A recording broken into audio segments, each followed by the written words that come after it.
Assalamu alaikum wa rahmatullahi wa barakatuhu, children. I hope you're all doing well, inshallah. We bring to you another famous set of events about Sayyidina Umar radiallahu anhu, the night patrolling of the city.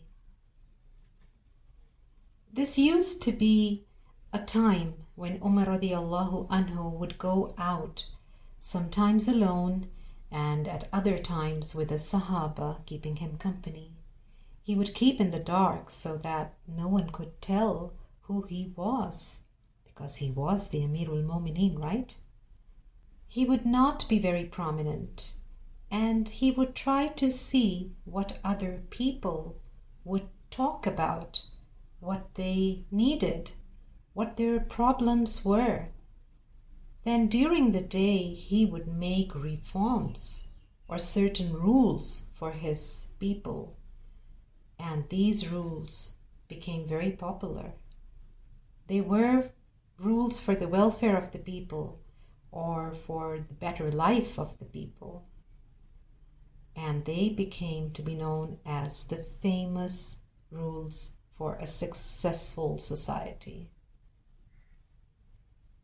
If you can remember, Umar radiallahu anhu had watched Sayyidina Abu Bakr radiallahu anhu going to the city's outskirts, attending to the needs of an old woman who lived with many children or maybe grandchildren in her family.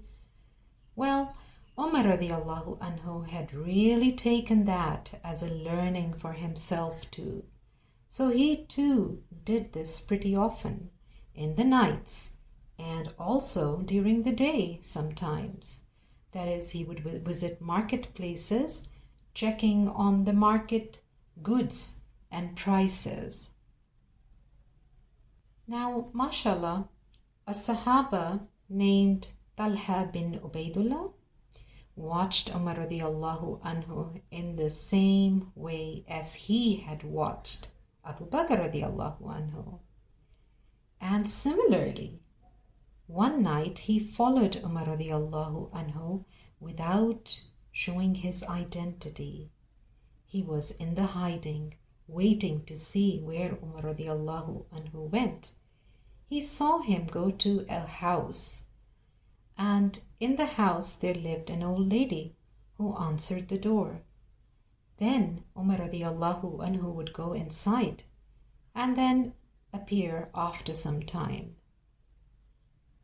Now, the Sahaba, Talha bin Ubaidullah radiallahu anhu, became very curious. So when Umar radiallahu anhu left, he went to the same house. He knocked on the door and this old lady came.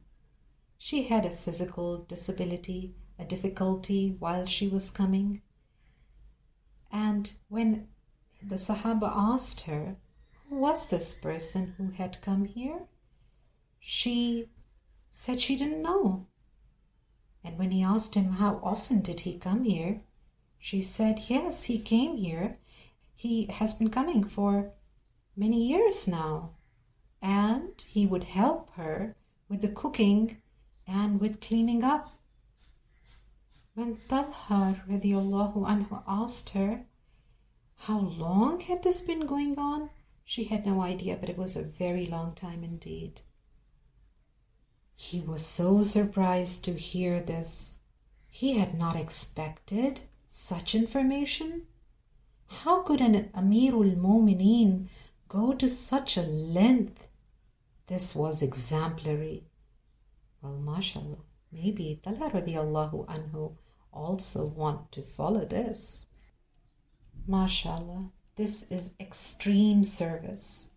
Mashallah. Serving others. Alhamdulillah. Now let's go to another incident.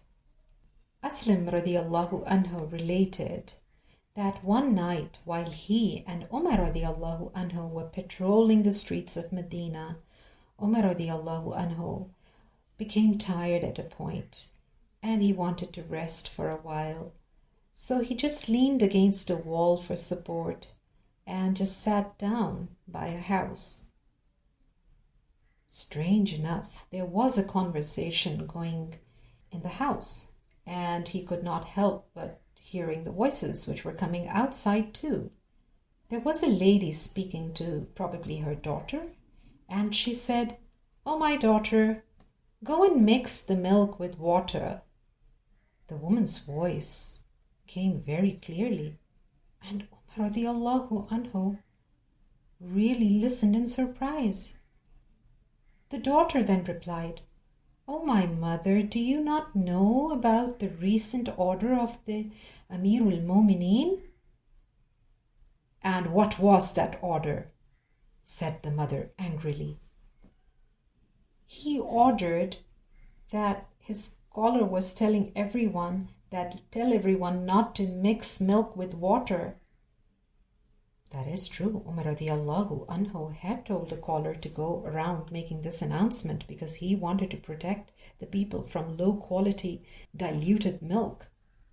The woman continued, "Oh, my daughter, go and mix the milk with water, for you are in a place where neither Umar radiallahu anhu nor his caller can see you."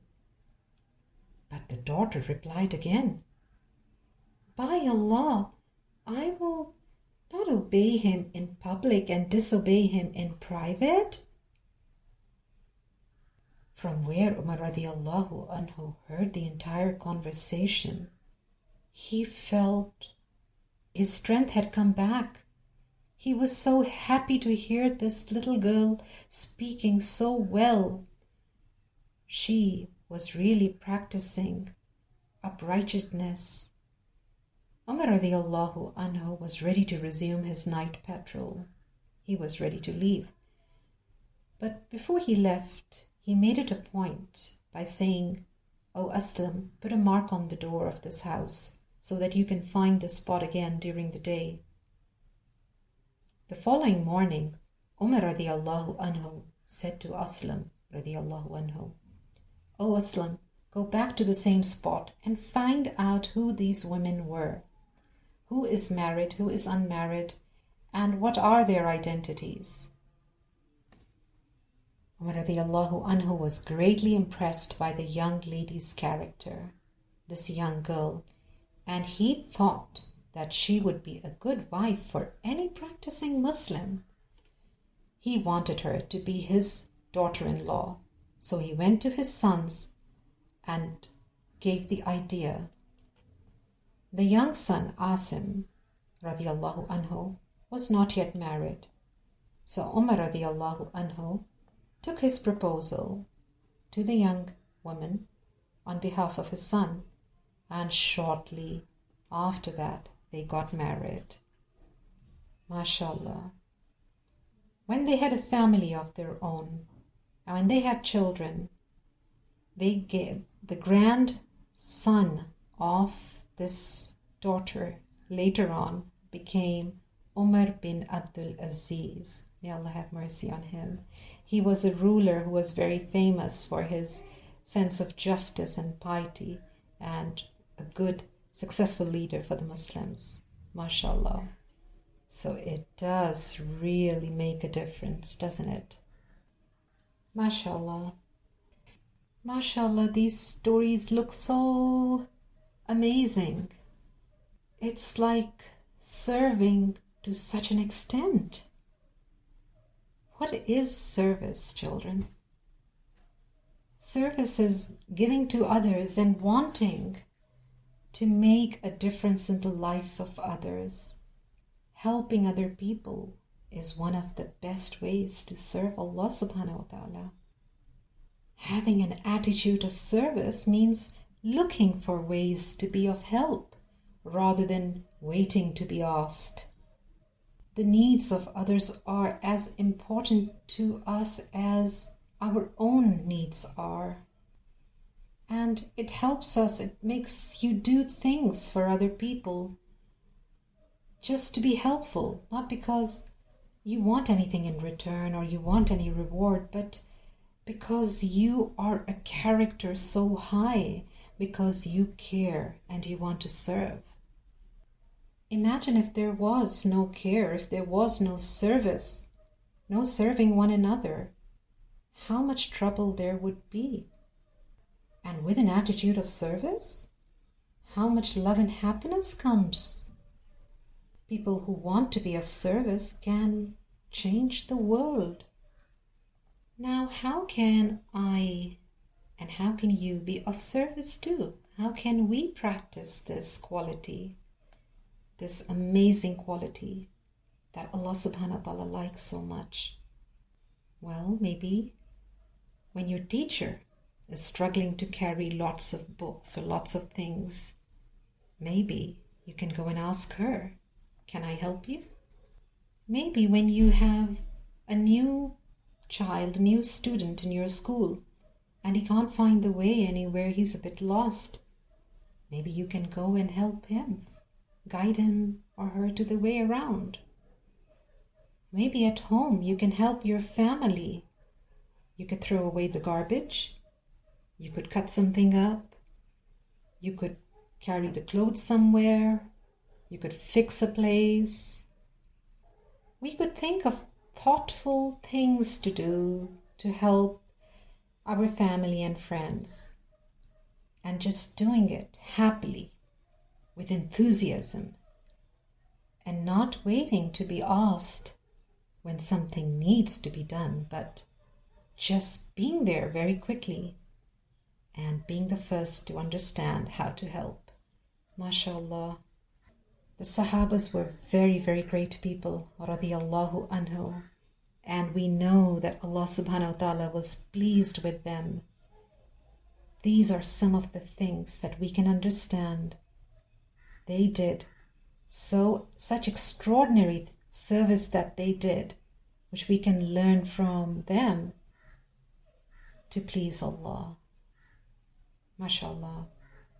Assalamu alaikum wa rahmatullahi wa barakatuhu.